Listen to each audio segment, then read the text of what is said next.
السلام علیکم ورحمۃ اللہ وبرکاتہ۔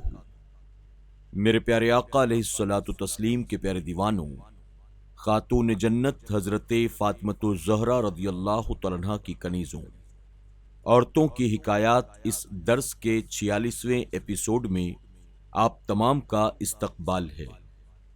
الصلاۃ والسلام علیک یا رسول اللہ وعلى آلك وأصحابك یا نور اللہ صلی اللہ تعالی علیہ وسلم۔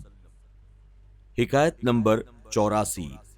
بزرگوں کی عقیدت مند عورت۔ حضرت خواجہ احمد جام مستجاب الدعوات تھے۔ ایک عقیدت مند عورت آپ کی خدمت میں اپنے ایک نابینا بچے کو لے کر آئی اور عرض کیا، اپنا ہاتھ اس کے منہ پر پھیر دیجئے اور اس کی آنکھیں ٹھیک کر دیجئے۔ اس وقت آپ پر شان عبدیت غالب تھی، اس لیے نہایت انکسار کے ساتھ فرمایا، میں اس قابل نہیں ہوں۔ اس نے اصرار کیا، مگر آپ نے پھر وہی جواب دیا۔ غرض کے 3-4 مرتبہ یوں ہی رد و بدل کی۔ جب آپ نے دیکھا کہ وہ مانتی ہی نہیں تو آپ وہاں سے اٹھ کر کھڑے ہوئے اور یہ کہتے ہوئے چل دیے کہ یہ کام تو حضرت عیسیٰ علیہ السلام کا تھا۔ تھوڑی دور چلے تو الہام ہوا، تو کون اور عیسیٰ کون اور موسیٰ کون؟ پیچھے لوٹ اس کے منہ پر ہاتھ پھیر، تم اسے اچھا کر سکتے ہو نہ عیسیٰ۔ من کنیم یعنی ہم کہتے ہیں۔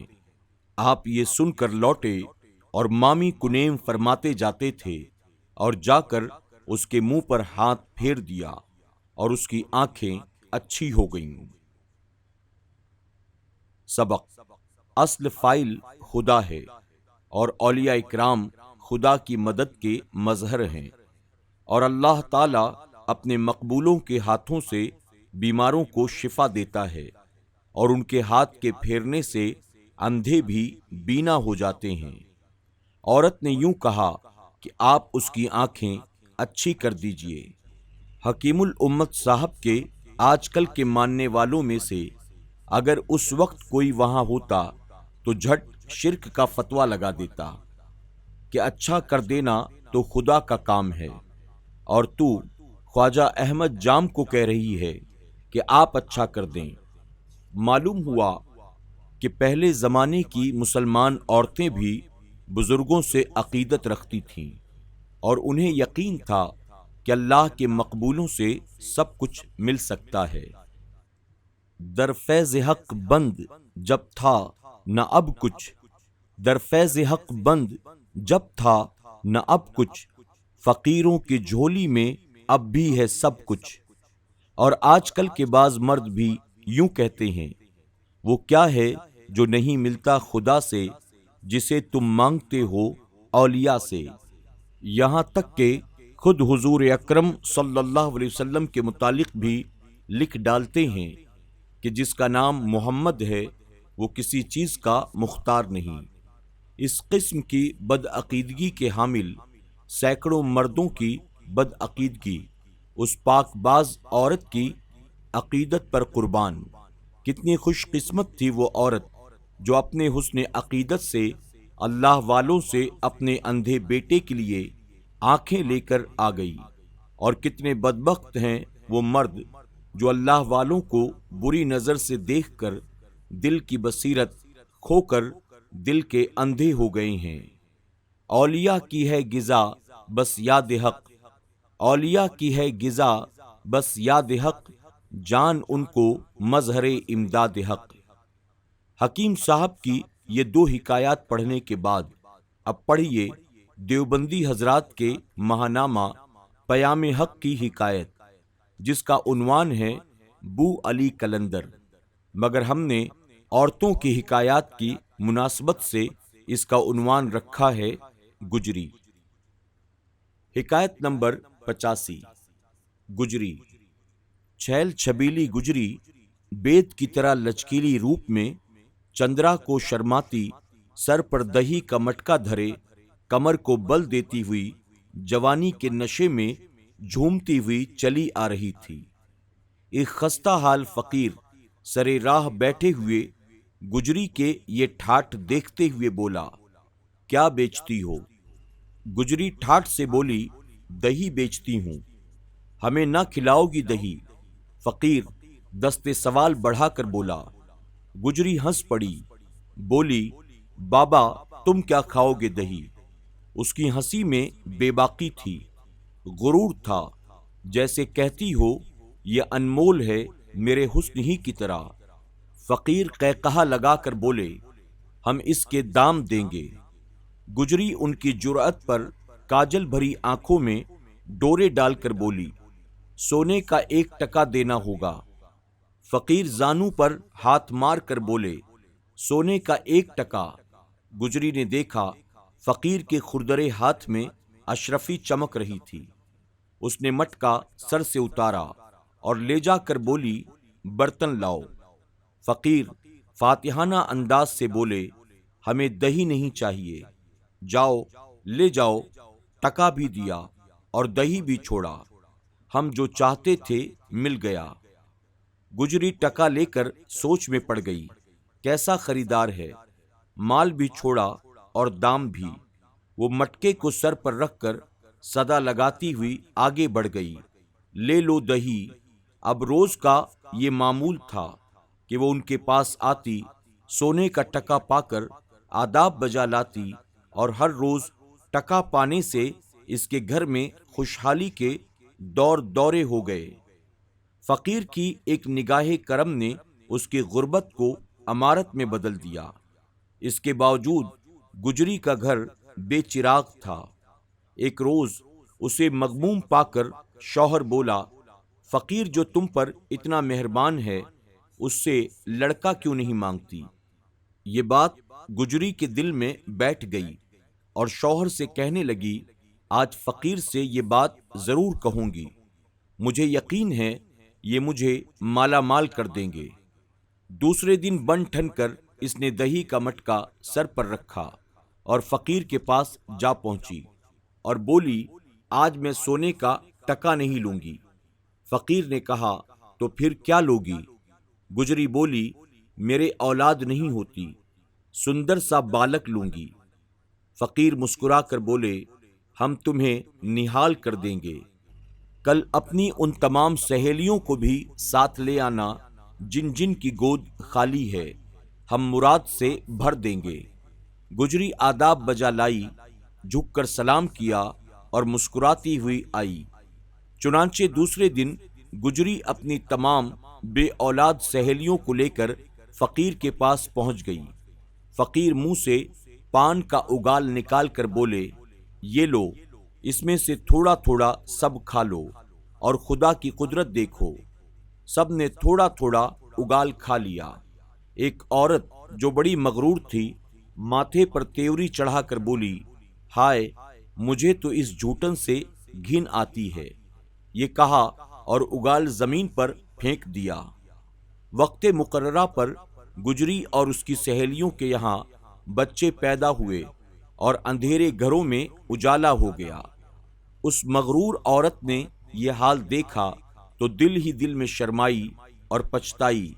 سب عورتیں خوشی خوشی بچوں کو گود میں لے کر فقیر کے پاس آئیں اور خوشخبری سنائی۔ فقیر خوش ہو گیا۔ یکا یک فقیر کی نظر اس مغرور عورت پر پڑی۔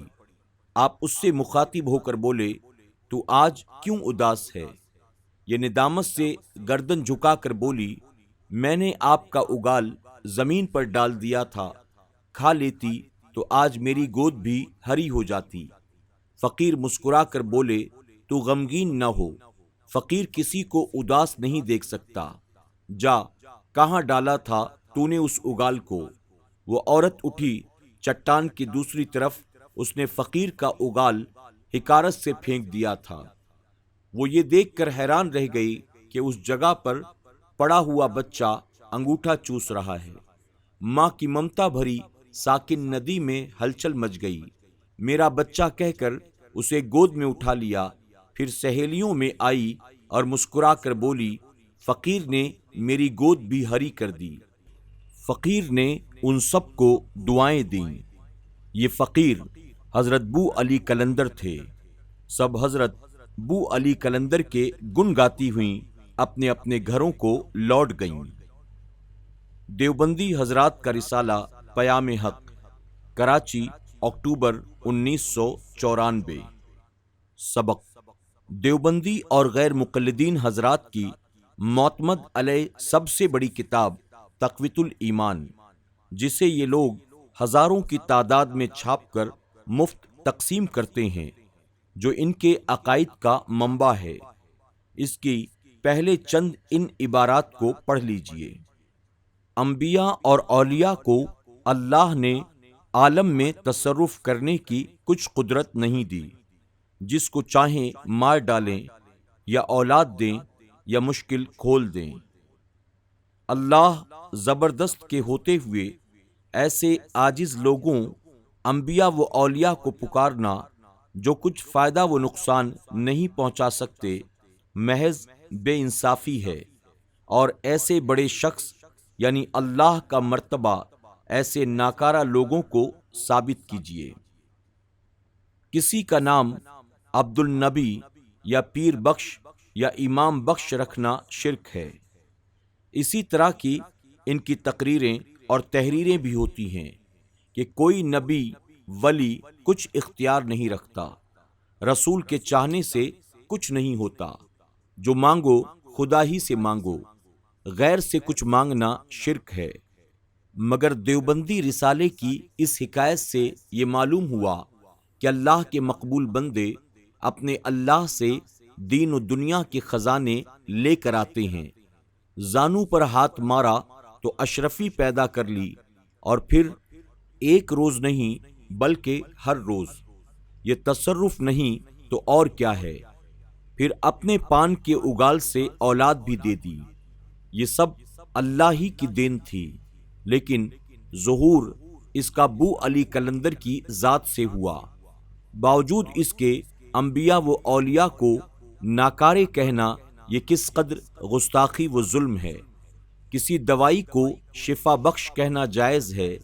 یہ سب کہتے ہیں فلاں دوا بڑی شفا بخش ہے، مطلب یہ ہوتا ہے کہ اس کے ذریعے سے خدا شفا دیتا ہے۔ تو اسی طرح اگر کسی امام یا پیر کی دعا سے اللہ بچہ دے تو اس کا نام امام بخش یا پیر بخش رکھنا کیوں جائز نہ ہو؟